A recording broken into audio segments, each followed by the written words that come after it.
el COVID-19. Estamos muy contentos que estén participando nuevamente y de que estén en este taller. Mi nombre es Flavia Fiorio, estoy en Argentina y soy editora de audiencias de Factual, una de las organizaciones que lleva a cabo este foro. En este tercer día vamos a estar hablando con Chani Bouillot de Periodismo de Soluciones y estamos muy contentos con la participación que tienen particularmente en este taller porque, como saben quienes se inscribieron, el programa lo hicimos de manera colaborativa, queríamos escuchar qué quería la audiencia, qué era lo que necesitaban en este contexto tan particular, y al parecer este taller fue uno de los que más fue pedido, y nos parece muy importante desde Factual buscar un nuevo ángulo, una nueva mirada en el periodismo, y poder charlar de todas estas cosas, sobre todo con quienes lo vienen llevando adelante día a día. Para contar un poquito de la dinámica, ahora vamos a compartir pantalla y seguir la presentación del taller, y toda duda, consulta que quieran hacer la pueden dejar en el chat, que las vamos a estar retomando más adelante después de la presentación, para evacuar todo lo que necesiten saber. Así que, sin más, lo presento a Chani Bouillot. Él es director de redacción, un medio de Argentina enfocado en periodismo de soluciones, y hoy va a estar hablando con nosotros. Gracias, Chani, por participar y bienvenido. Muchas gracias, Flavia, por esta bienvenida. Gracias a Factual, a Jordi, a todo el equipo por organizar en este momento un encuentro de este tipo, que creo que los periodistas necesitamos como el oxígeno. Y gracias por invitarme. En los próximos 45, 50 minutos voy a compartir algunas ideas, casos y recomendaciones en torno al periodismo de soluciones y su relevancia en estos momentos tan particulares. Y luego sí, interesante va a ser también escuchar sus preguntas y comentarios. Quiero darles a todos la bienvenida, agradecerles también el interés por compartir este momento, y espero que estén atravesando de la mejor manera posible estas semanas tan extrañas para nuestra vida y también para nuestra profesión. Un segundo y comparto mi pantalla. Entiendo que están viendo ahí la carátula de la presentación, ¿es así? Perfectamente, estamos viendo todo. Muy bien. Sí, sí.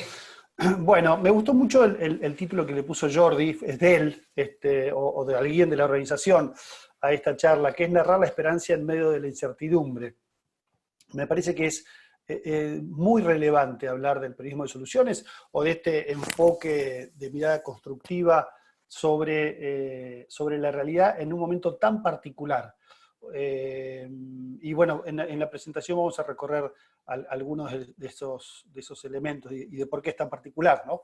La breve agenda, voy a hablar primero un poquito sobre el contexto, no solo el contexto que tiene que ver con el coronavirus, sino el contexto del consumo de periodismo en la audiencia digital, algunos fenómenos que creo que están que son muy característicos de esta época y que son de alguna manera el terreno sobre el cual el periodismo de soluciones se abre camino. Creo que algunos elementos de este contexto se han exacerbado, se han acelerado en los últimos 2 meses con esta pandemia global, y que eso lo hace inclusive más relevante aún.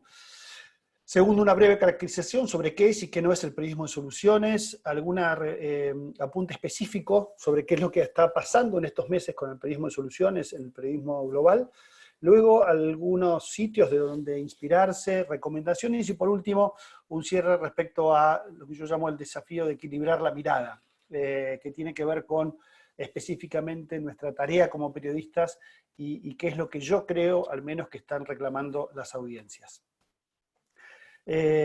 Para una buena parte de la audiencia digital, enfrentarse a las noticias tiene esta sensación, una cierta avalancha, y esto tiene que ver, no voy a profundizar demasiado, pero por el hecho de que la mayor parte de los medios crean valor apalancándose en dos ejes, la velocidad y el volumen, es decir, publicar antes que nadie y publicar más que nadie.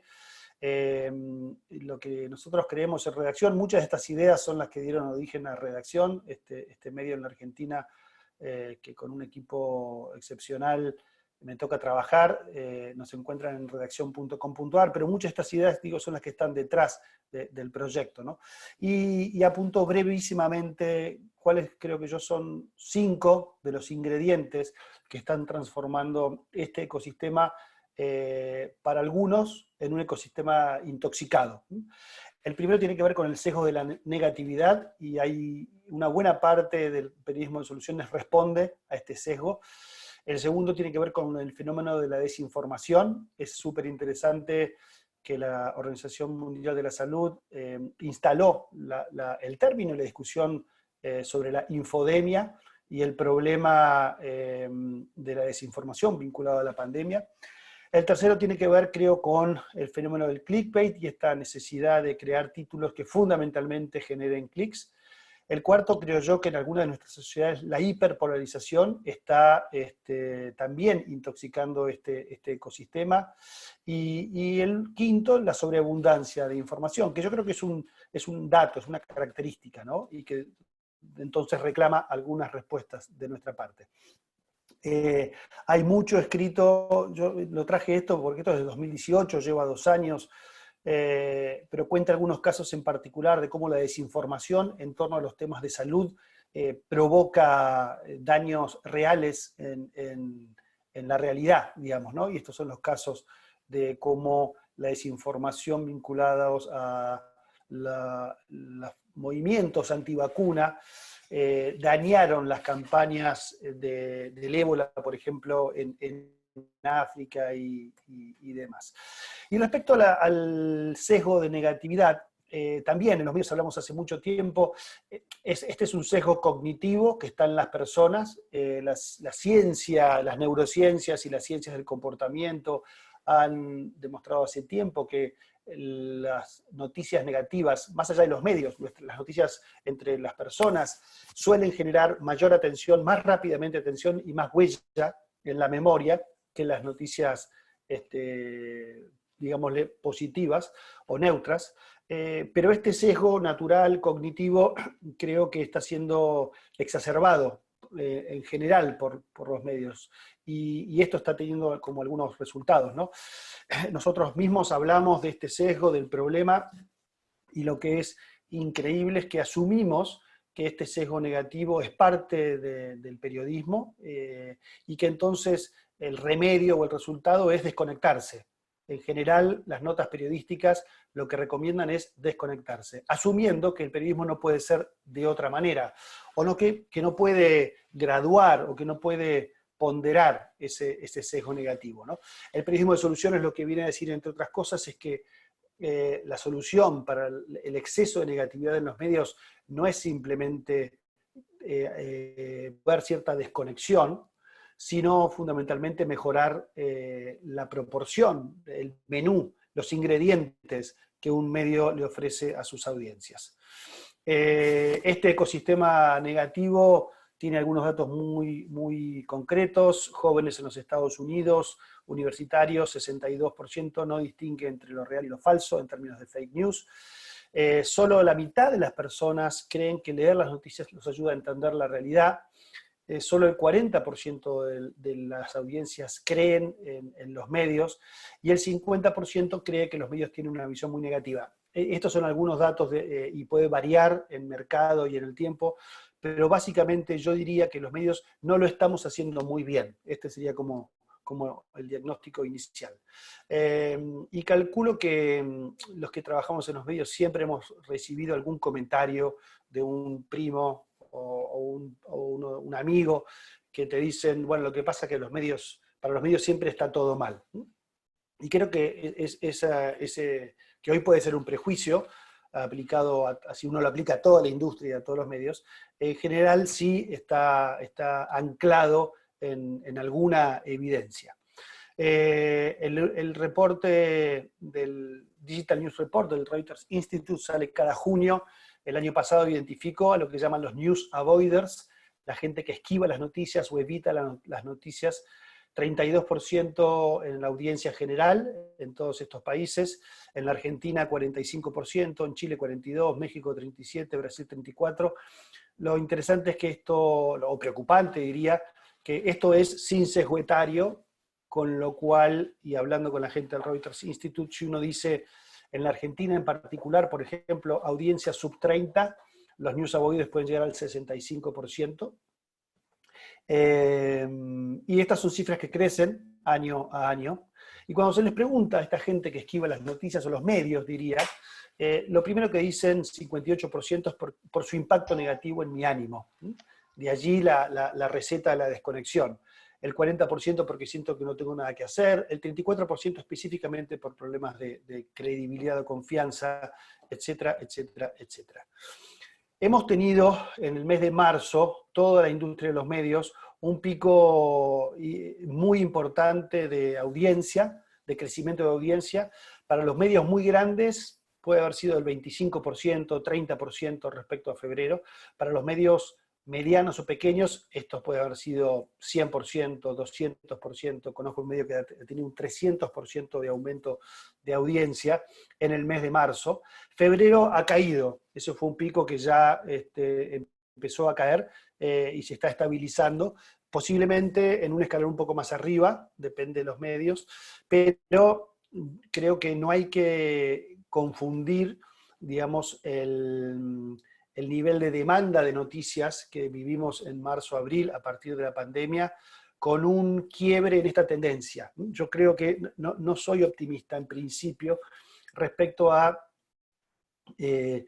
cuánto mejora el ecosistema de consumo de medios, sobre todo para audiencias jóvenes, cuán receptivo es, cuánto podemos resolver este problema del exceso de negatividad. Dicho esto, sí creo que este contexto mejora las posibilidades para que el periodismo de soluciones crezca, avance, para que una mirada de un periodismo constructivo y participativo gane terreno.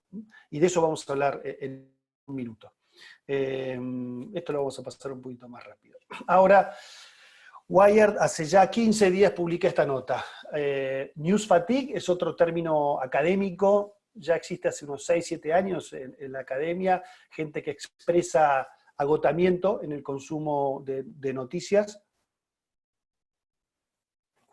Y hace ya 15 días hay estudios que dicen, bueno, la gente ya se está cansando de estas notas, de estas historias sobre el coronavirus. Por supuesto, la pandemia tiene algunas características únicas, es absolutamente global.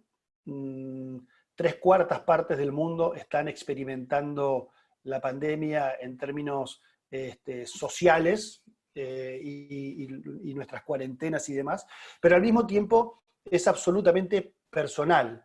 3/4 partes de la humanidad está sufriendo en carne propia, en primera persona, las consecuencias de, por ejemplo, las cuarentenas.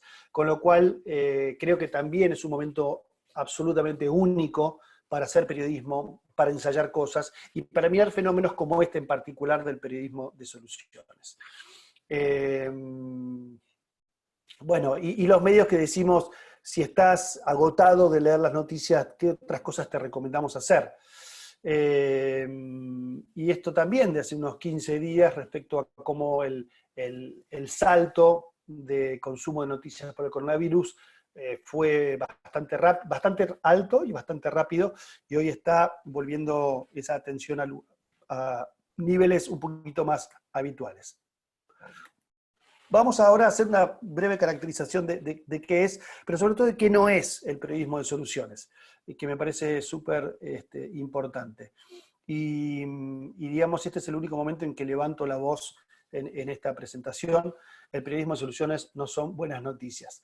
Las buenas noticias son buenas noticias, y creo que es súper interesante que en su menú un medio las pueda contemplar. Y de hecho hay medios que se enfocan expresamente en buenas noticias, y eso está muy bien.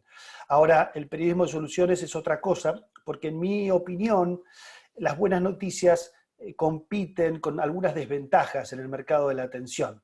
De modo que el periodismo de soluciones lo que intenta, y a veces las buenas noticias parecería que lo que intentan es ignorar los problemas, cuando el periodismo de soluciones justamente no ignora los problemas, sino que intenta mirar a través de los problemas. ¿Qué hay detrás? ¿Quiénes están intentando resolver o quiénes están resolviendo ese problema?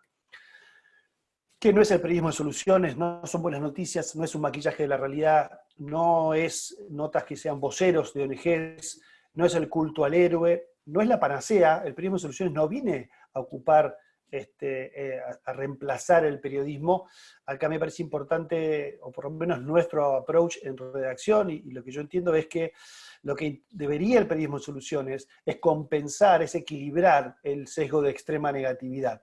Creo que un medio, por supuesto, puede tener distintas formas de impacto y aproximaciones a la realidad, pero así como necesitamos el clásico periodismo de investigación, los americanos lo llaman el watchdog, el perro guardián, que mira e intenta develar los abusos del poder, de la política y del dinero. También necesitamos el perro que acompaña a las personas no videntes, por ejemplo. El mundo es tan caótico, es tan complejo, que por supuesto está muy bien y es muy útil y muy necesario, y tal vez como nunca, esa función del perro guardián que detecta los peligros y alerta, y con una mirada muchas veces cínica, más que escéptica, logra develar los problemas de la corrupción, por ejemplo. Ahora, en un momento, en un mundo tan complejo, también necesitamos, y tan lleno de problemas, de ese otro perro que guía, y ese perro que nos puede decir, esta organización, este país, estas personas, lograron resolver este problema, y porque esa solución es escalable, y es replicable, es relevante. No es un periodismo de expertos de teóricos, no es un párrafo colado a último momento, no es periodismo especulativo, no es natural, no es necesariamente una invitación al activismo, si bien muchas veces hay una intención del periodismo de soluciones que la historia que se cuenta pueda servir para tener un impacto en la realidad, en términos en que otras organizaciones, países o personas tomen esas ideas de soluciones y las puedan replicar, y no son soluciones, digamos, en desarrollo. Periodismo de soluciones es una práctica periodística, se centra en los problemas sociales y en las respuestas estructurales con alguna evidencia. Es una técnica rigurosa, es periodismo, básicamente, que presenta, según muchos creemos, una versión de la realidad más verdadera y completa, y ayuda a impulsar a la ciudadanía, a una ciudadanía más efectiva. Hay un estudio francés que explica de qué modo el exceso de negatividad, si muestra que está todo mal, si todos los políticos mienten y todos los empresarios roban y todas las empresas engañan a sus consumidores, entonces no hay mucho que hacer. Eso desactiva, está muy bien explicado en un video que voy a recomendar, que no vamos a ver, pero voy a recomendar. Genera lo que se llama un horizonte de esperanza lejano, y entonces la gente dice, si los problemas son tan grandes, yo no tengo nada que hacer, yo no puedo hacer nada. De manera que también desactiva ciudadanía, de alguna manera, ese approach periodístico. El periodismo de soluciones se enfoca en una respuesta a un problema social y cuenta los detalles. El periodismo de soluciones hace de la solución su eje narrativo. Esto es algo bastante importante, y cuando ustedes vean, yo voy a contar ahora varios ejemplos, la búsqueda de la solución y el funcionamiento de la solución son el eje narrativo de una nota de periodismo de soluciones. No hace promesas exageradas, no predice el futuro, no proclama que esas soluciones son las únicas, pero sí mantiene esta narrativa, como les decía, enfocada en las evidencias, en las lecciones aprendidas. Y presenta también, por supuesto, las limitaciones y las incógnitas. Diría que detrás del periodismo de soluciones hay dos paradigmas que no son excluyentes. Yo creo que el enfoque tradicional tiene demasiada presencia, y que este enfoque de soluciones, que excede el periodismo de soluciones, me parece que este enfoque ayuda a mejorar, por ejemplo, la conversación de una redacción. Nosotros en redacción nos planteamos mucho cuál es la calidad de la conversación que tenemos, y me parece que este enfoque viene a complementar y a equilibrar algunos sesgos que están un poquito, diría, tensionados, ¿no? El enfoque tradicional es el combativo, es el de denuncia, el que busca generar polémica, es el oposicional, esta persona dice A, esta persona dice B, usted, lector, pero por supuesto eso es inadecuado para un montón de casos. Por ejemplo, el caso de los antivacunas, digamos, ¿no?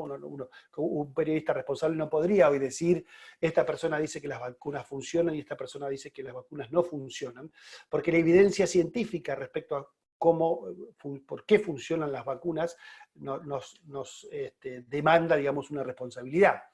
El enfoque tradicional suele estar enfocado hacia las deficiencias, busca los problemas, o solo los problemas, y diría que es fundamentalmente ejerce una mirada cínica que desconfía siempre de todos, básicamente, ¿no?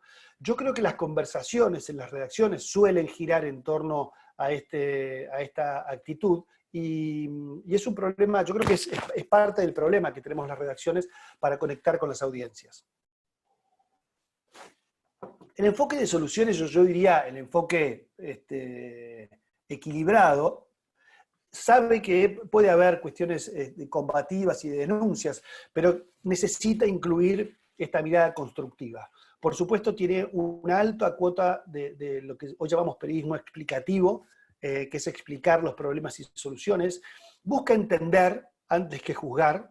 Creo que los periodistas también rápidamente nos gusta sacar tarjeta roja o amarilla y decir esto está bien, esto está mal.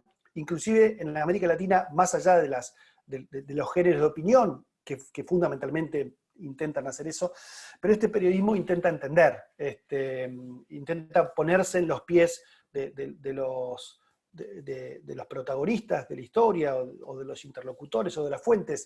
Y yo creo que fundamentalmente tiene una mirada escéptica, no una mirada cínica, y hay bastante diferencia. El escepticismo nos obliga, sí, a hacernos preguntas y hacerle preguntas a la realidad y a las soluciones y a las personas. Un periodista naif difícilmente sea un buen periodista. Un periodista cínico creo que difícilmente conecta con su audiencia. Un periodista escéptico creo que sabe modular la atención, las preguntas, y crear también vínculos de confianza o constructivos, a veces con fuentes, a veces con su audiencia. Por supuesto es cuestionador.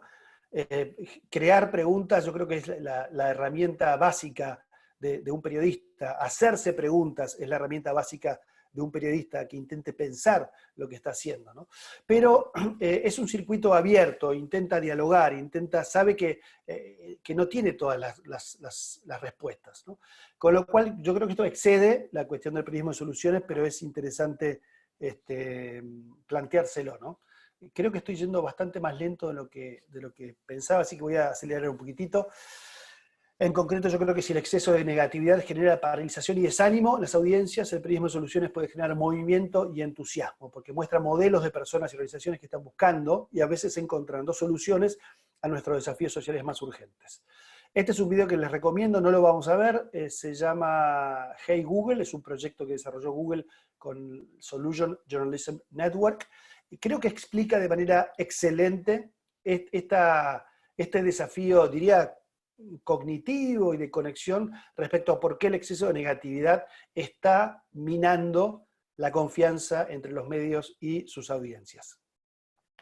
Brevísimo ejemplo, esta fue una de nuestras primeras notas en redacción, por eso lo traigo. Nosotros nacimos en mayo de 2000, perdón, fue al año, cuando cumplimos un año, ¿no?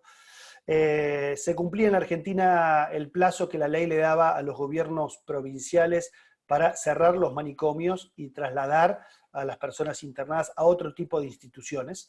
Y por supuesto, bueno, los gobiernos provinciales no habían cumplido, el saldo era negativo, ¿no? El 2020 deberán cerrar todos los manicomios, pero el gobierno no avanzó en propuestas alternativas, la deuda del fin de los manicomios, etcétera, etcétera. Y nosotros publicamos, había una provincia en la Argentina, de los 24 distritos, una provincia en particular, que había logrado terminar con los manicomios y reubicar en otro tipo de instituciones a toda su población con problemas de salud mental.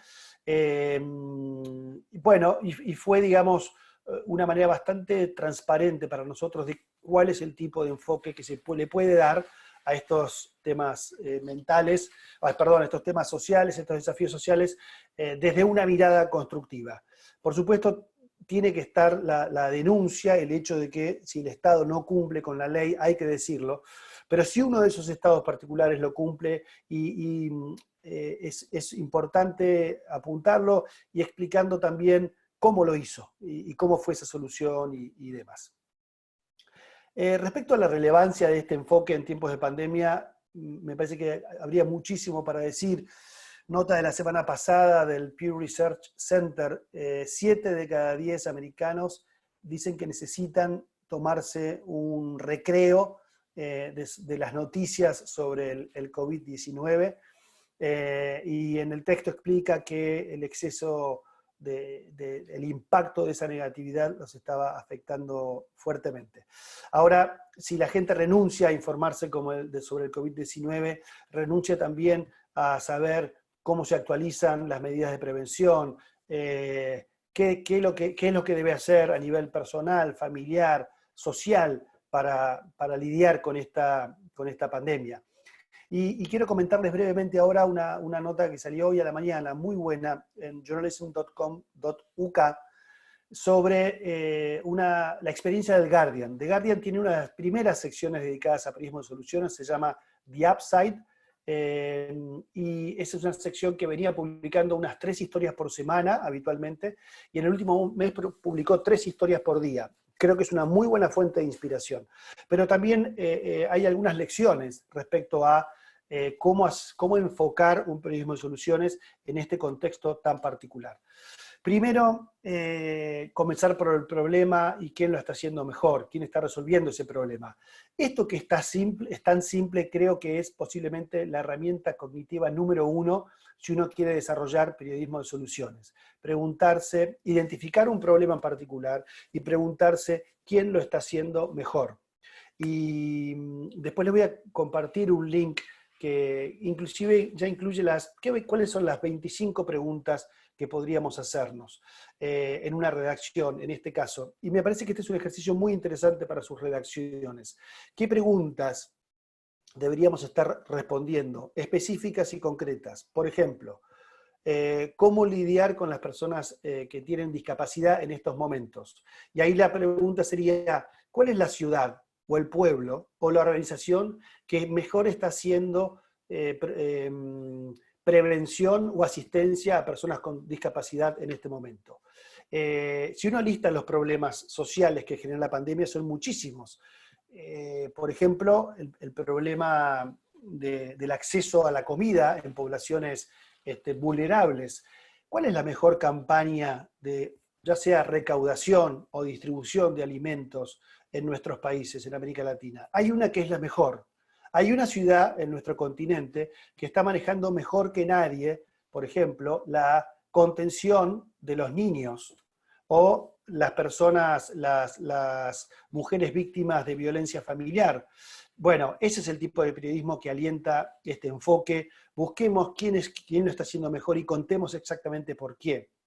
Es interesante que el periodismo de soluciones también busca ser enfocado, es decir, ¿qué país de América Latina está lidiando mejor con la pandemia? Uno podría escribir un libro sobre eso, con lo cual es un tema bastante difícil de hacer. Ahora, si uno explica quién está comunicando mejor, quién está teniendo una mejor respuesta a los problemas económicos que genera la pandemia, o quién está respondiendo mejor a las poblaciones vulnerables, o a las mujeres que sufren violencia, o al problema económico en general, etcétera, etcétera, etcétera.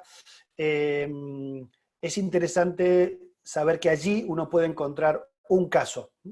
Y naturalmente el periodismo de soluciones hace foco sobre lo que se llama los desvíos positivos. Por eso es un periodismo que también puede estar muy apalancado en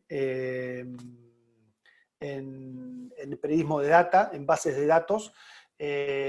Cuando uno encuentra un desvío positivo, uno puede tener, por ejemplo, nosotros lo hemos hecho en muchos casos en la Argentina, con accidentes de tránsito por cada miles de personas, o por cada 100.000 personas.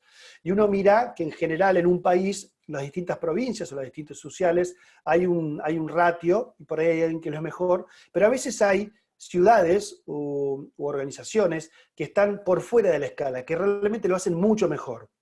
Cuando uno hace doble clic y trata de mirar, posiblemente encuentre que eso responde a un programa, responde a una iniciativa, responde a un proyecto comunitario de una organización social o de un Estado. Y entonces va a contar la historia de cuál es ese programa. Es como descubrir y ir a buscar la historia a partir de los resultados. A veces uno puede no encontrar la historia, pero a nosotros nos ha pasado en muchos casos que mirando datos del INDEC, las estadísticas oficiales, ahora hay muchos datos sobre el COVID, uno puede ir a buscar la historia. Y vamos a ver ahora casos de gente que lo está haciendo muy bien en términos del COVID-19. Pero este concepto de los desvíos positivos es interesante como una manera de detectar y de reconocer historias dentro de la realidad, digamos, ¿no? Perdón. Por último, es interesante, el periodismo de soluciones, ¿por qué no es buenas noticias? Porque no simplemente busca contar lo que está bien. Al contar lo que está bien o qué bien lo hace alguien, de alguna manera expone a aquellos que no lo están haciendo bien. Y hay maneras, en un texto de periodismo de soluciones, también de decir, si este gobierno, este estado local, por ejemplo, o esta ciudad, logró este desvío positivo respecto al resto, lo hizo con mucho más presupuesto, con el mismo presupuesto. ¿Qué es lo que cambió los resultados? Lo que es muy interesante es que esta mirada suele detectar una buena cantidad de innovaciones sociales, que a veces tienen que ver con la tecnología, pero la mayor parte de veces no, casi siempre tienen que ver con la empatía, con la manera en que se entiende un problema y la manera en que se articula su solución. Súper interesante para mí, creo, saber que The Guardian detecta que hay una oportunidad para interactuar proactivamente con la audiencia. Yo voy a terminar esta presentación con lo que creo que para mí son los dos desafíos que tenemos como periodistas. Uno de ellos tiene que ver con este capítulo, y la verdad es que estamos, y nosotros en redacción lo trabajamos mucho, estamos en un momento, como yo les decía, que los gobiernos del mundo están viviendo un fenómeno global en el que estamos estructuralmente todos involucrados, o tres cuartas partes de la humanidad, pero al mismo tiempo cada uno de nosotros en nuestras casas está experimentando problemas muy parecidos. Los problemas que tienen que ver con la ansiedad, con cómo gestionar las relaciones familiares, la educación de los hijos, el mundo del trabajo, etcétera, etcétera, etcétera, etcétera. Los expertos de cómo se está viviendo en eso es nuestra audiencia. Es muy obvio que son parte de nuestras fuentes, y es increíble lo poco, al menos lo que yo veo, por lo menos los medios que yo sigo y demás, lo poco que los medios estamos apelando a nuestra audiencia. Porque si queremos saber cómo están viviendo los niños esta pandemia, más allá de los expertos a los que siempre tenemos que acudir, los expertos vivenciales son los niños de nuestra audiencia, o nuestra audiencia si somos un medio para niños. Pero entonces creo sí que ahí hay algo súper interesante. Creo que es otro de los ejes que esta pandemia puede acelerar. Esta conciencia de que nuestra audiencia tiene muchísimo valor para sumarnos. Como periodistas y como medios. Y por último, más allá de aprovechar el momento, como dice el The Guardian para este periodismo de soluciones, también pensar ser estratégico. ¿Qué aprendizaje organizacional o personal a nuestros periodistas puede dejarnos querer recorrer este camino de hacer un mejor periodismo de soluciones en nuestros medios? No estamos tan mal de tiempos. Una de las notas que yo creo que mejor reflejan la mirada de Periodismo Soluciones en todo este tiempo, nosotros publicamos, yo diría posiblemente el 50% de nuestros contenidos giran en torno al periodismo de soluciones, a veces con mayor nitidez, a veces con menor nitidez, pero esta, por ejemplo, explicaba la manera en que distintos municipios, los municipios en Argentina son los gobiernos locales, se organizan frente a la pandemia y cómo lo comparten en una red. En particular es una nota de lo que se llama Red de Innovación Local, es una organización que específicamente se dedica a esto, pero que de manera muy interesante reaccionó muy rápido y fue a detectar qué ejemplos de proyectos estaban haciendo los distintos gobiernos locales, y además cómo los compartían en una plataforma para que eso sirviera de caso y de ejemplo y de aprendizaje para otros. Y esto tiene que ver cómo sostener los comercios de cercanía, o cómo resolver los problemas de la tercera edad. En muchos de estos, en todos lugares hay personas de mucha edad viviendo solas, y es posible que haya respuestas y haya soluciones, entre comillas, que puedan funcionar en una ciudad de 50.000 habitantes, que tal vez no son aplicables en una megalópolis, pero bueno, en la Argentina hay muchísimas ciudades de 50.000 habitantes, y entonces el modo en que lo hizo un gobierno local, puede ser muy útil para otro, por ejemplo, ¿no?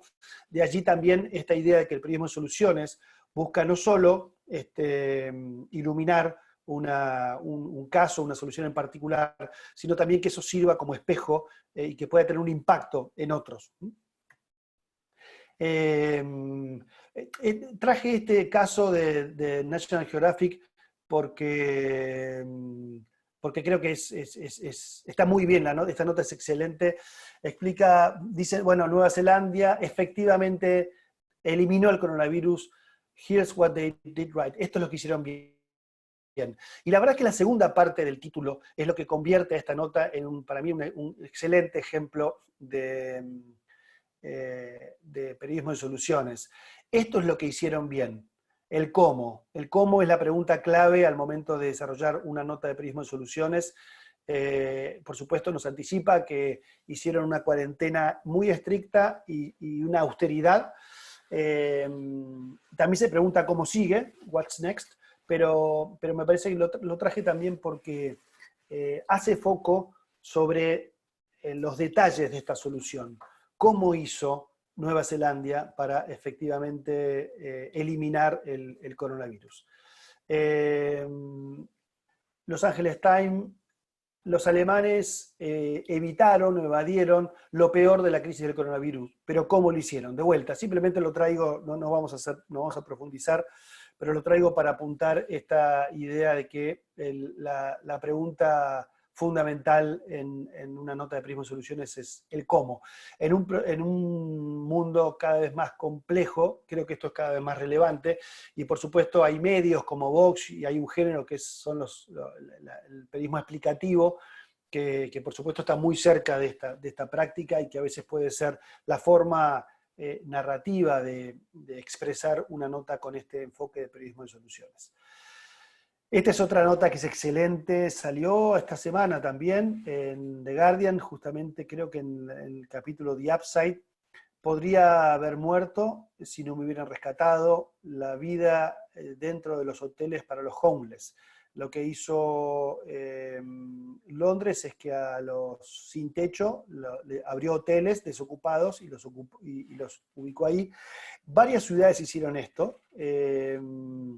Ahora es súper interesante contar estas historias. Son humanas, son estructurales, y al mismo tiempo pueden dar ideas de cómo responde una ciudad al riesgo de las personas que viven en situación de calle en este contexto de la pandemia, ¿no? Por eso creo que son notas que rinden muy bien en términos de audiencia. Por eso me parece que es una oportunidad excelente para un medio o un periodista que le interese esta práctica y poder ejercitarla, practicarla y empezar a ejercerla, digamos, ¿no? Un caso súper interesante es el de la Nación de Buenos Aires, que convencido de que acá había valor, puso una de sus grandes editoras, Inés Capdevila, es editora de toda el área internacional, de información internacional.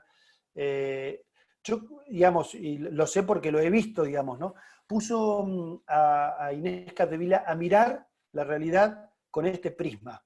Con lo cual Inés Capdevila empezó a contar historias sobre signos alentadores, desvíos como decía antes, desvíos positivos que pueden generar, lo conecto con el título de esta presentación, ¿no? Alguna esperanza.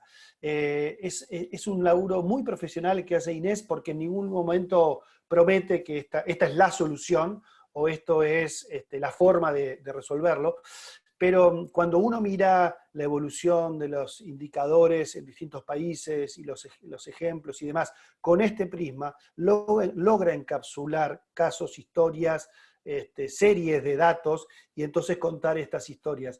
Me parece que es una estrategia muy inteligente de, en algún punto, asignarle también la mirada a una persona. Por supuesto, como todos los cambios que ocurren en las redacciones, lo más interesante es cuando esos cambios logran impregnar la mirada global, la conversación, diría yo, pero asignarle la responsabilidad a una persona, a una sección, es una manera, digamos, de avanzar un poco más rápido, a veces porque los cambios organizacionales son más lentos y difíciles.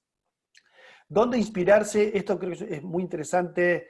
Hay que buscar, hay que mirar y pensar qué esto puede representar para mi medio, para mi audiencia, para el lugar en donde yo trabajo. Y acá fundamentalmente yo les diría Solutions Journalism Network, es una organización basada en Nueva York que impulsa esta práctica desde ya algunos años. Tienen algunas guías en español, se las recomiendo muchísimo, es un excelente material. Tienen algunos guidelines y recomendaciones y demás. Y lo que tiene también es lo que se llama Solution Story Tracker, es una base de datos. Ya deben ser más de 8.000 historias producidas por más de 1.000 medios, que son ejemplos de periodismo de soluciones. Inclusive tiene estas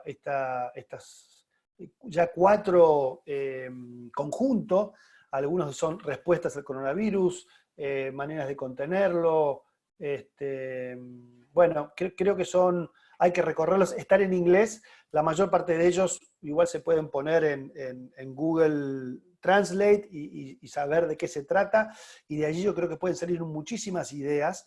Y de hecho armó una red para compartir historias. El tema es que sí, el 99% de ellas están en inglés.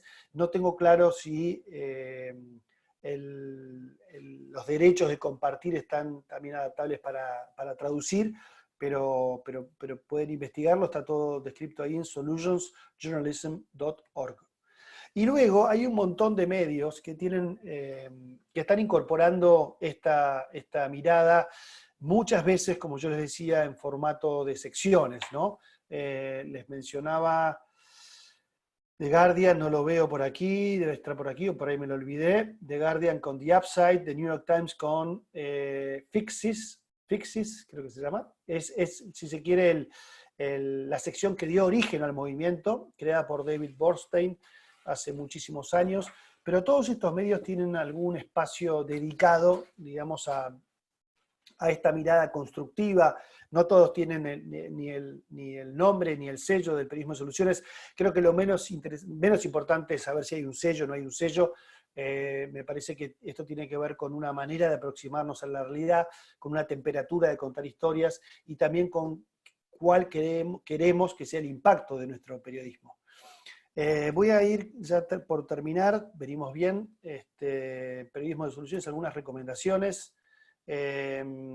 Voy rápido porque algunas de estas cosas ya las fuimos comentando. Hace de la solución el eje narrativo, se mete en los detalles de la implementación, presenta evidencia de resultados y efectividades, no alcanza con las buenas intenciones, incluye personajes pero se concentra en el proceso, ofrece detalles de las limitaciones, los errores o los aprendizajes. Esto es un capítulo súper interesante y en donde el buen periodismo de soluciones saca cosas muy, muy interesantes desde el punto de vista de la audiencia también, cuáles son los aprendizajes. Enfatiza, generalmente son perspectivas frescas, innovadoras, y no sensacionaliza ni promueve puntos de vista particulares, es decir, no pontifica, digamos, ¿no? ¿Y cuáles son las preguntas frente a un problema? Como yo les decía, el quién lo hace mejor es la pregunta básica, es una herramienta muy poderosa. Es un periodismo difícil. Muchas de nuestras redacciones en función de la cantidad de contenido que hay que publicar. Está muy apalancado en Google, notas de prensa y lo que más o menos uno puede hacer desde su escritorio de manera rápida. El periodismo de solución necesita tiempo, necesita, en general, necesita conversar, asociarse, escuchar, esa empatía, pero estas son las preguntas que naturalmente un buen periodista necesita tiempo para responderlas bien. Es buen periodismo con este enfoque, no hay mucho secreto ni mucha ciencia allí. Reemplaza el quién lo hizo por cómo lo hizo y se pregunta por las mediciones, cómo están hechas y demás, en un momento en que la data y las mediciones están tan expuestas como en el COVID-19, creo que por eso es un momento particularmente interesante para ejercitar este tipo de periodismo, ¿no? Y yo creo que el periodismo de soluciones, que describí de manera más o menos, no diría académica, pero en sus descripciones, está muy cerca de lo que siempre llamamos el periodismo de servicio o el periodismo social. De allí que hay notas también, nosotros hicimos varias en redacción, 10 maneras en que puedes ayudar desde tu casa, o qué organizaciones están haciendo algo. Me parece que y tal vez me repito, pero si el periodismo, si el exceso de negatividad nos deprime, nos puede bajonear, nos puede hacer daño psicológico y nos desactiva de alguna manera, este tipo de periodismo puede provocar exactamente lo contrario, que es recuperar la esperanza, la iniciativa, colaborar, etcétera, etcétera.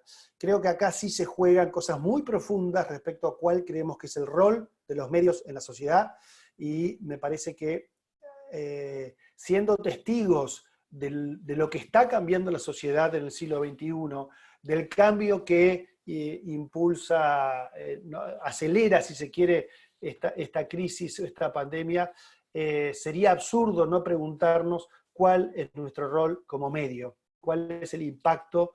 Yo creo que la idea de contarte lo que pasó ayer y contar lo que pasa en la realidad se queda muy corto. Y si entramos en la última, bueno, recomiendo mucho esta entrevista al presidente de Solution Journalism Network, salió hace unos 10 días en Medium. Después calculo, Flavia, que podemos compartir algunos links desde la organización con los mails que ustedes se suscribieron. Brevísimos ejemplos antes de terminar de algunas de las cosas que hicimos estos últimos días en redacción. Estamos todos alentando a nuestros hijos, los que tenemos hijos, ¿no? A que ocupen tiempo en pantallas, que siempre fue una tensión, cuánto tiempo, haciendo qué. Y bueno, la Organización Mundial de la Salud incluyó el trastorno por videojuegos en enfermedades, pero además de contar eso, en esta nota intentamos dar algunas recomendaciones respecto a qué podemos hacer cada uno de nosotros, en este caso también nuestra audiencia, respecto a este tema en estos momentos. Algunas notas más apelativas, ¿por qué frenar el coronavirus depende realmente de nosotros? Es interesante que tanto la infodemia o la fake news como la epidemia depende de decisiones individuales de cada uno de nosotros y de cada una de las personas de nuestra audiencia. Las personas somos los transmisores o no, o los ejes de prevención tanto de la infodemia como de la epidemia. De allí que me parece que es casi obvio que los medios podemos ayudar a nuestras audiencias a comportarse como ciudadanos responsables, o no si no lo hacemos, digamos, ¿no? Y por supuesto también es un llamado de atención para nosotros como medios, que muchas veces por errores o por problemas de control de calidad, alentamos, digamos, algunos de estos problemas. En muchísimos de nuestros medios sigue siendo habitual cuando un celebrity, una actriz muy reconocida, habla en contra de las vacunas. Yo creo que los medios somos responsables si le damos ese micrófono, ¿no? O si por lo menos lo publicamos como si nada. En ese sentido, me parece que también estamos acelerando ciertos aprendizajes.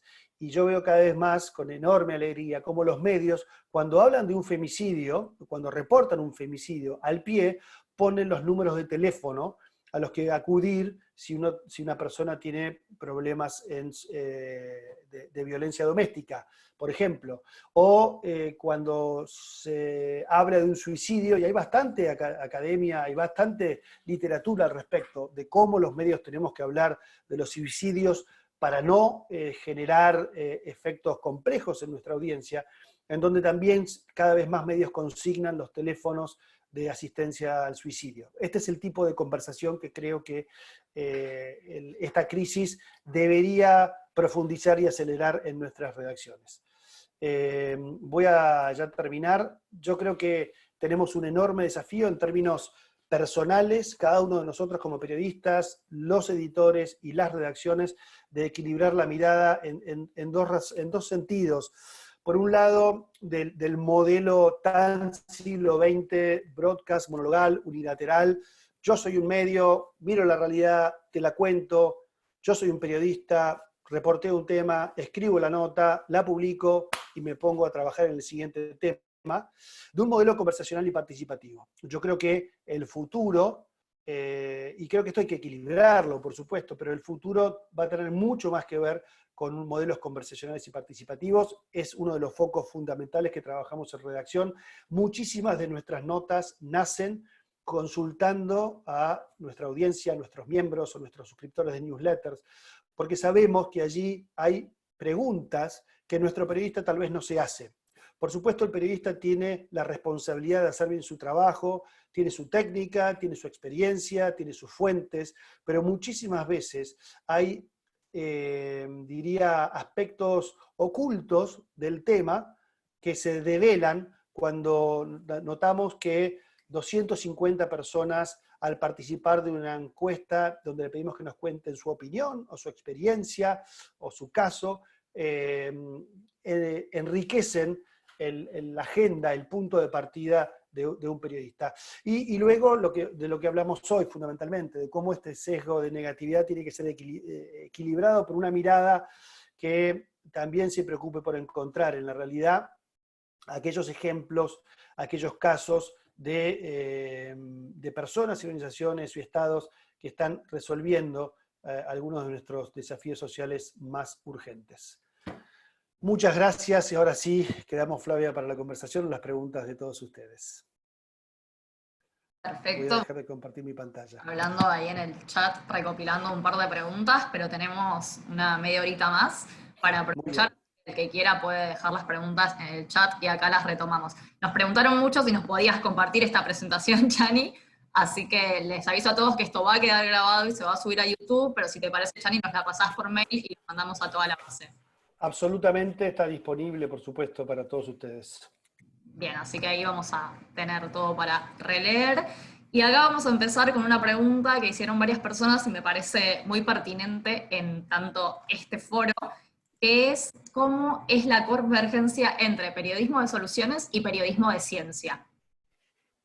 Bien, a ver, la verdad es que mi respuesta rápida sería no lo sé, porque además puede haber más de un modelo posible. Diría que si el periodismo de soluciones trabaja sobre la evidencia, sobre los datos, bueno, debería haber muchísima convergencia. Me parece que la ciencia, y en este caso específico, salud, puede ser una fuente excepcional para el periodismo de soluciones. En algunos casos, por ejemplo, descubriendo, como decíamos antes, los desvíos positivos en algunos estudios o análisis o investigaciones. Pero, por ejemplo, si uno mira, y hay algunas notas que son ejemplos de periodismo de soluciones, si uno mira cómo el mundo terminó con algunas enfermedades, a nadie con honestidad intelectual podrían quedarle dudas sobre la efectividad de las vacunas. y allí, por supuesto, es este diálogo es donde yo diría un gran ejemplo de periodismo de soluciones y periodismo científico. Creo que puede haber muchísima interacción y muchísimo trabajo. Creo que el periodismo de soluciones también es una herramienta, es una práctica, es una mirada que se puede aplicar y se puede interseccionar, creo que no existe esa palabra, con un montón de otras prácticas, naturalmente. Bien. Después nos preguntan algo que para mí es el modelo de redacción, así que capaz así sí podés contar un poquito más, que es qué estrategias tienen ustedes y consejos para escuchar a las audiencias y luego traer eso a las notas que crean. Bien, voy a decirles algo.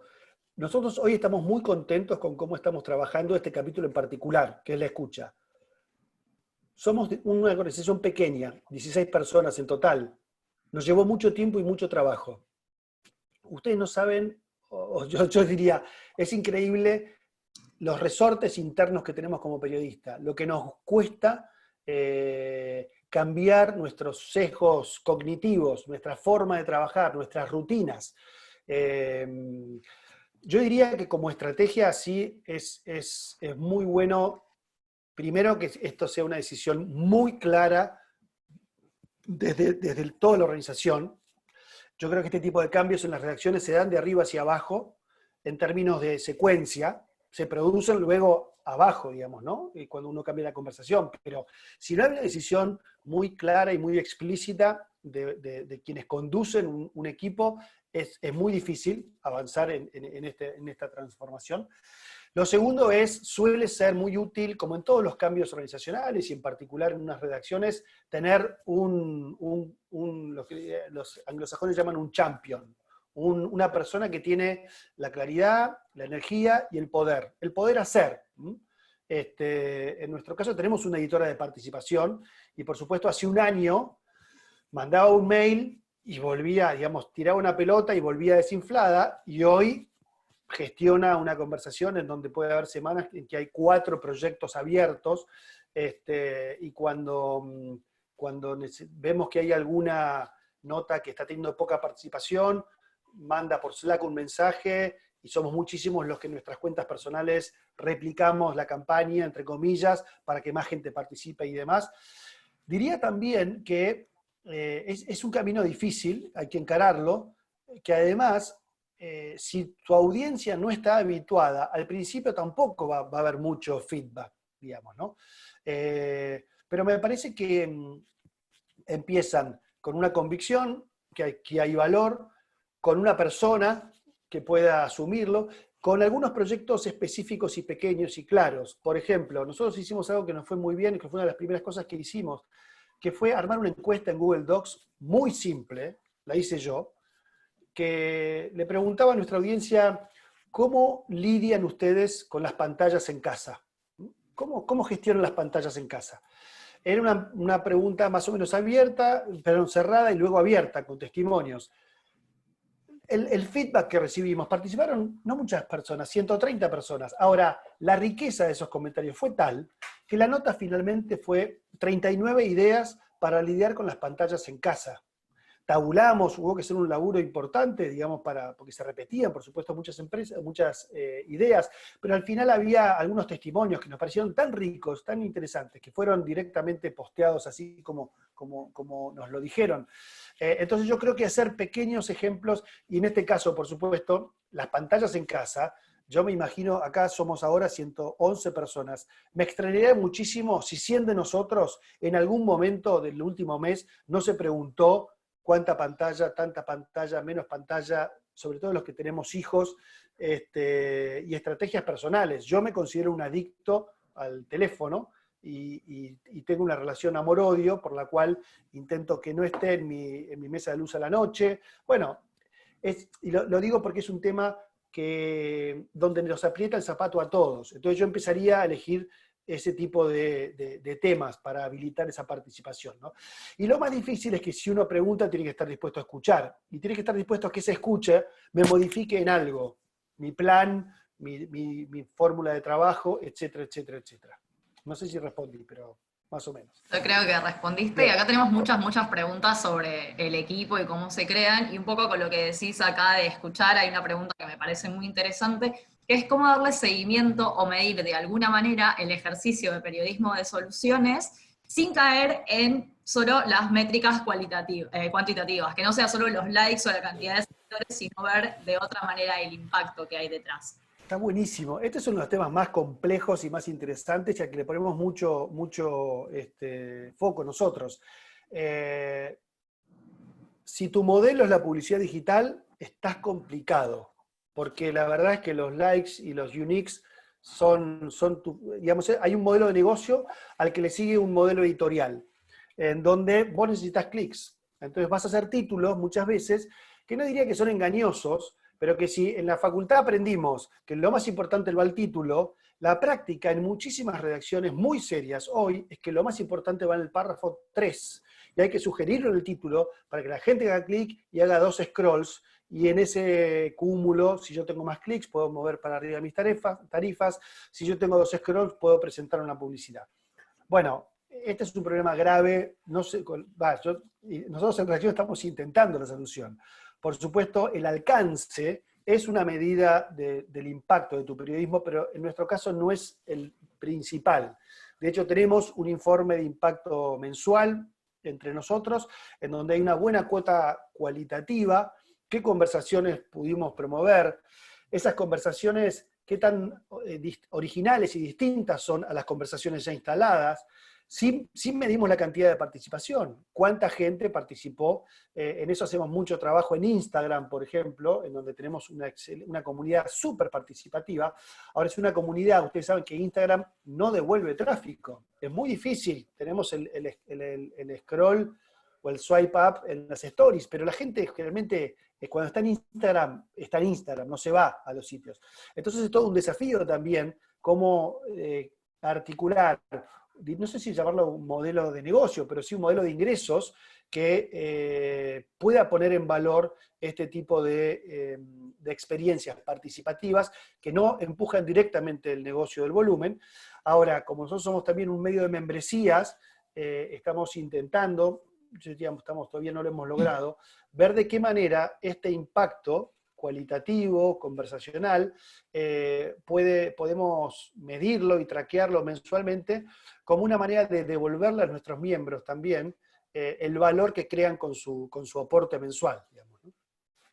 Y además de a las personas, digamos, y el aporte que hacen ellos, ¿cómo logramos que esto se vuelva, creo que respondiste un poquito, o que todavía lo están viendo, pero cómo logramos que esto se vuelva rentable? Héctor Villa, que es de Perú, pregunta específicamente, ¿cómo puede un medio de comunicación dedicarse a narrar solamente historias de periodismo de soluciones y al mismo tiempo ser rentables, sabiendo los tiempos que incluye una historia de periodismo de investigación, investigarla y desarrollarla? Claro, bueno, Redacción es un proyecto que intenta responder esa pregunta, fundamentalmente. Entonces te diría que, como todos los medios del mundo, las fuentes de ingreso son cada vez más diversas y múltiples. Nosotros hacemos campañas de participación digital estamos trabajando para Naciones Unidas o para la iniciativa Spotlight, por ejemplo. Buscamos organizaciones cuyo objeto sea, digamos, resuene con el proyecto, pero eso es una fuente de ingresos.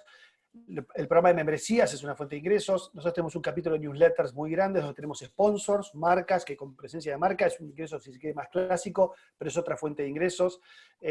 Aplicamos, como me imagino, a todos los medios, a todos los grants que están dando vuelta y posible, es otra fuente de ingresos.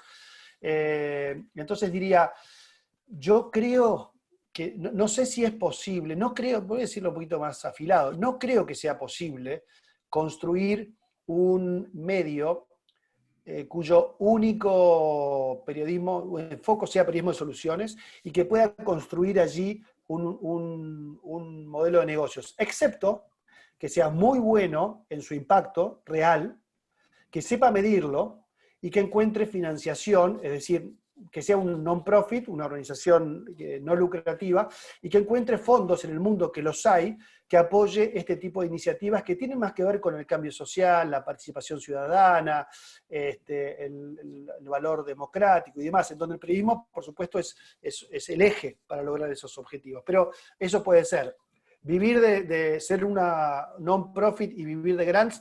No sé si es un modelo de negocio, pero yo creo que eso es posible. Ahora, ahí el foco es el impacto. ¿Cuál es tu impacto? Y cómo lo medís, y cómo podés saber que mes a mes estás teniendo un mayor impacto.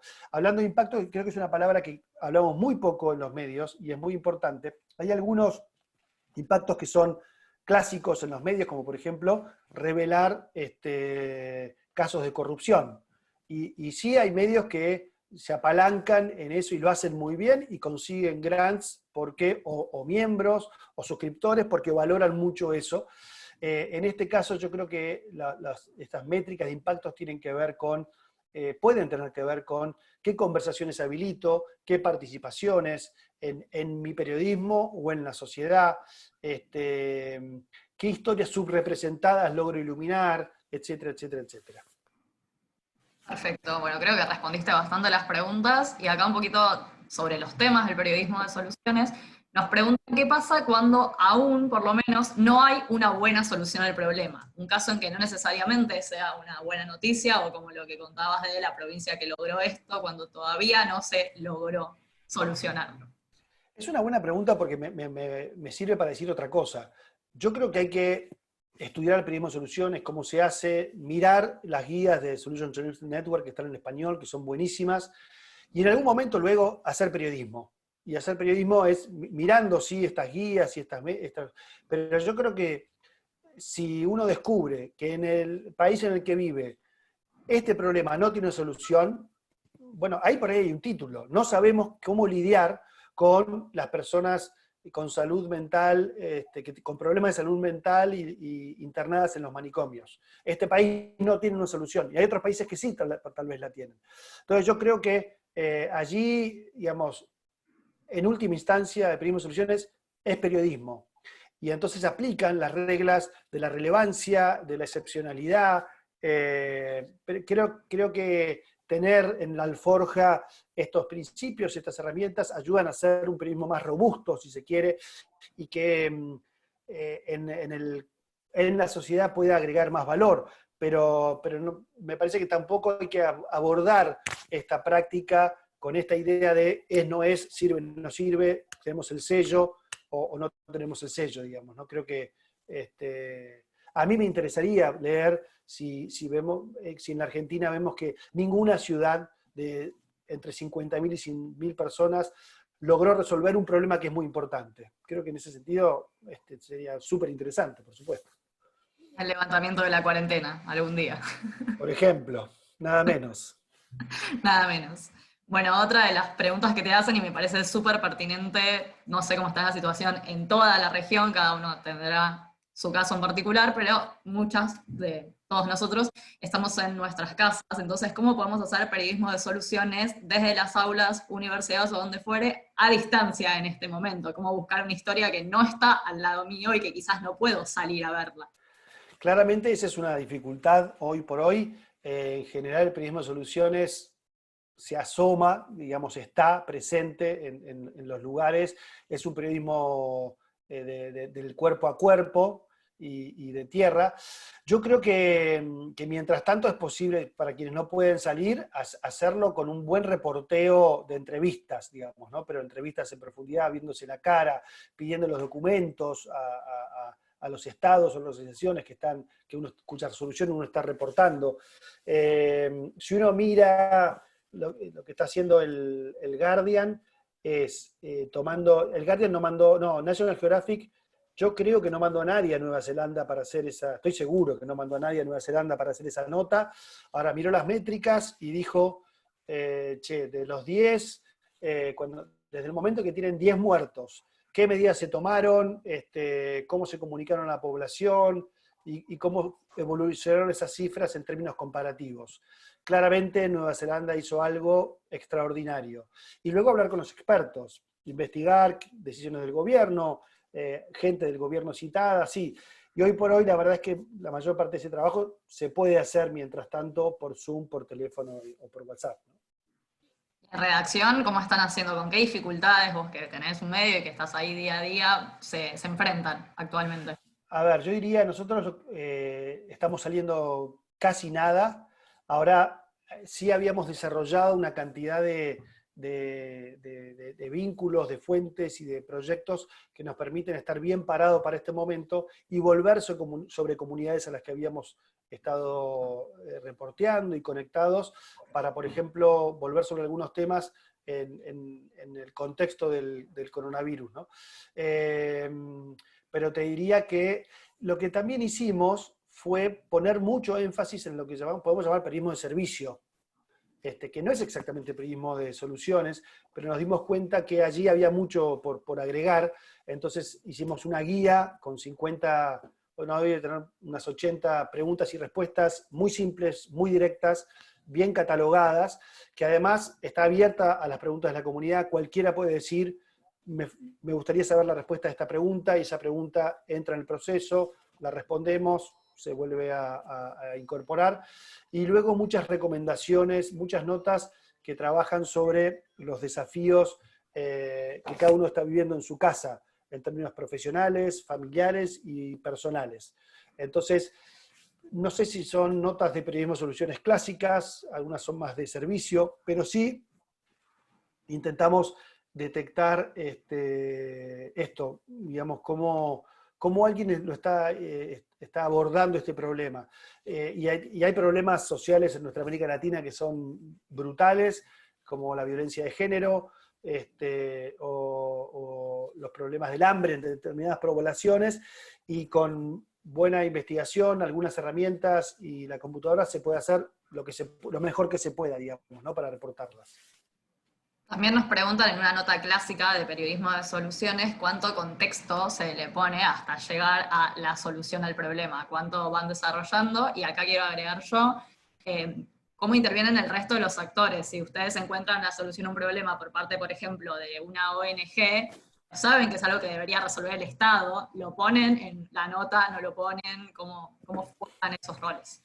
Sí, es una pregunta difícil porque calculo que la respuesta es depende, y depende de los casos, ¿no? Yo diría, el contexto suele ser muy importante, aunque intentamos que en el segundo párrafo la solución esté desplegada, digamos, ¿no? Que el lector sepa de qué estamos hablando y cuál es la solución, ¿no? Ahora es cierto que las soluciones funcionan o no funcionan, son relevantes o no relevantes, muchas veces dependiendo del contexto. Entonces, el contexto suele tener un capítulo importante en nuestras notas de periodismo de soluciones. Respecto a lo otro, yo diría que es súper importante. Y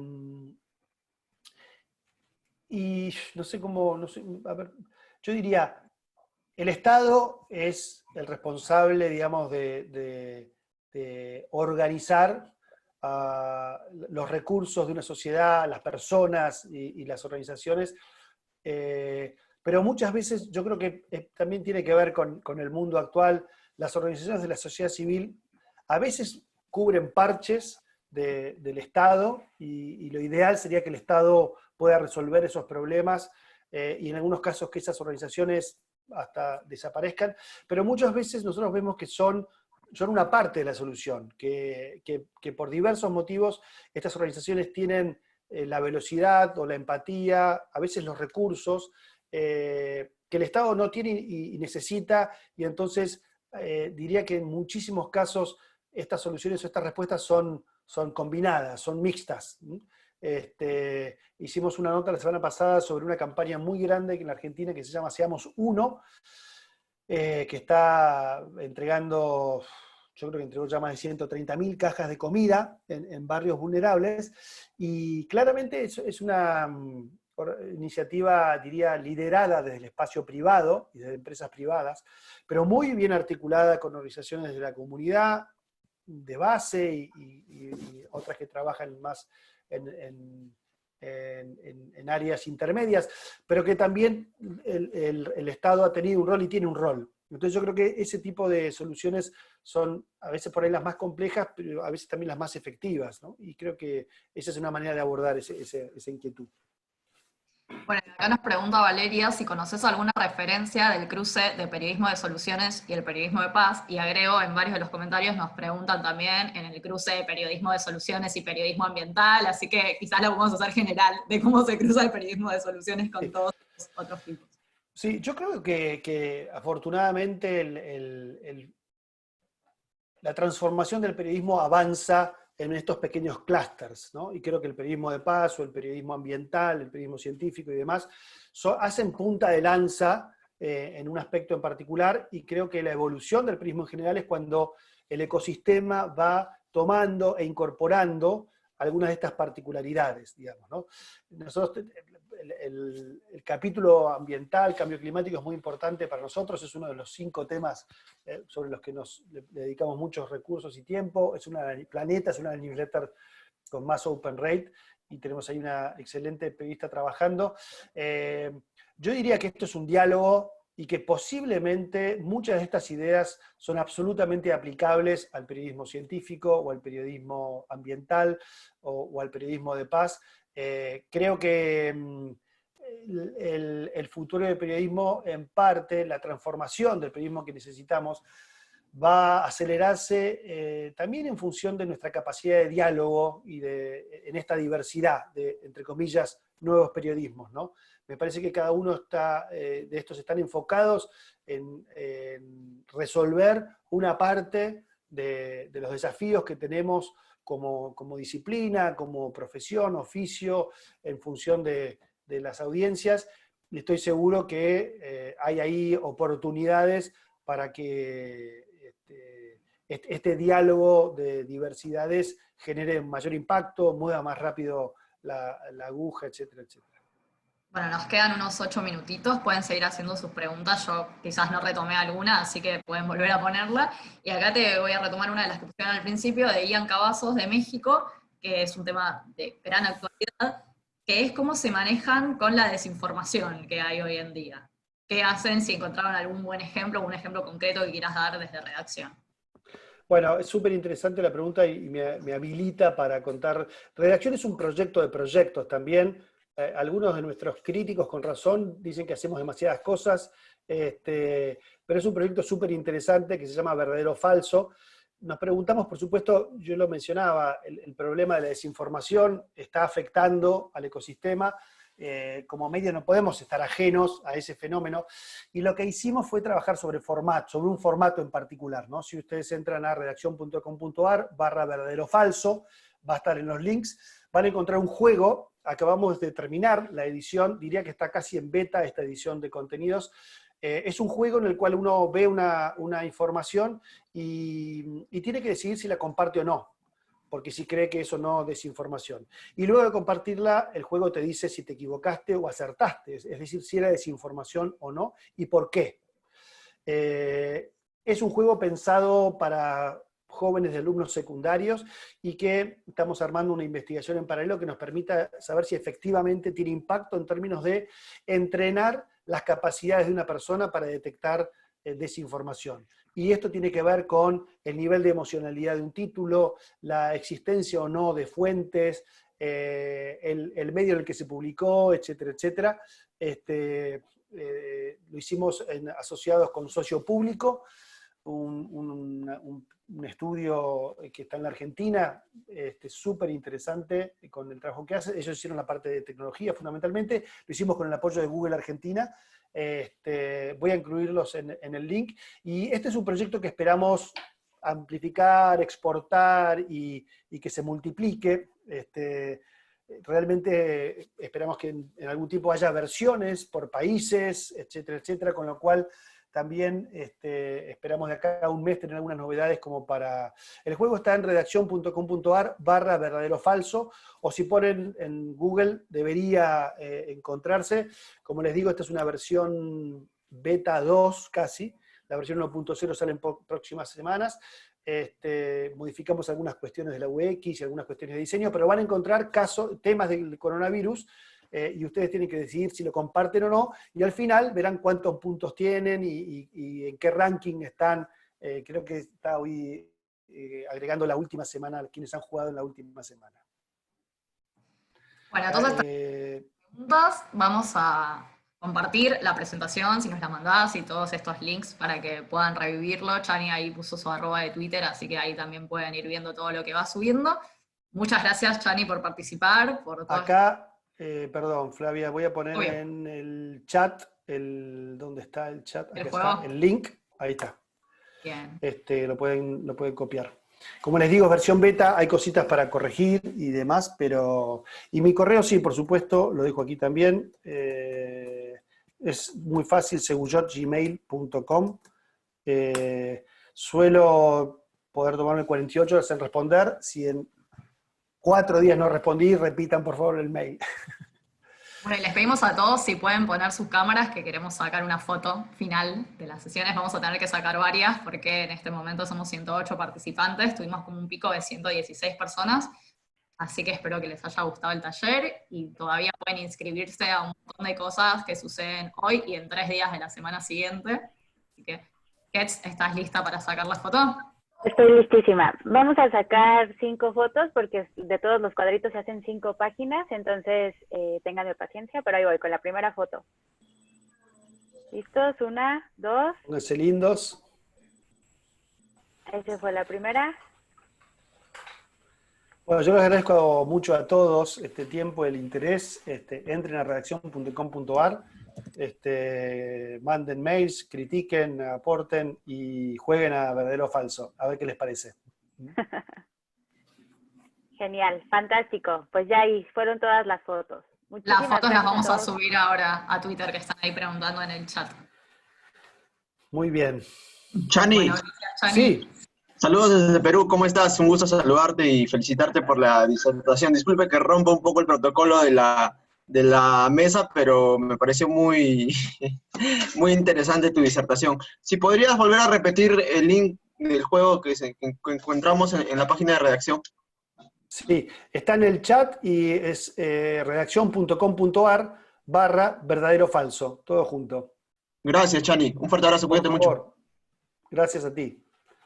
Y lo volví a compartir yo. Bueno, muchas gracias a todos y esperamos verlos en el resto de las charlas. Gracias a todos, gracias, Gracias, Flavia. Un Hasta luego, Gracias, chao, Chani, Chani. un abrazo. Chao, Flavia. Ay, gracias. Gracias. Gracias, buen día.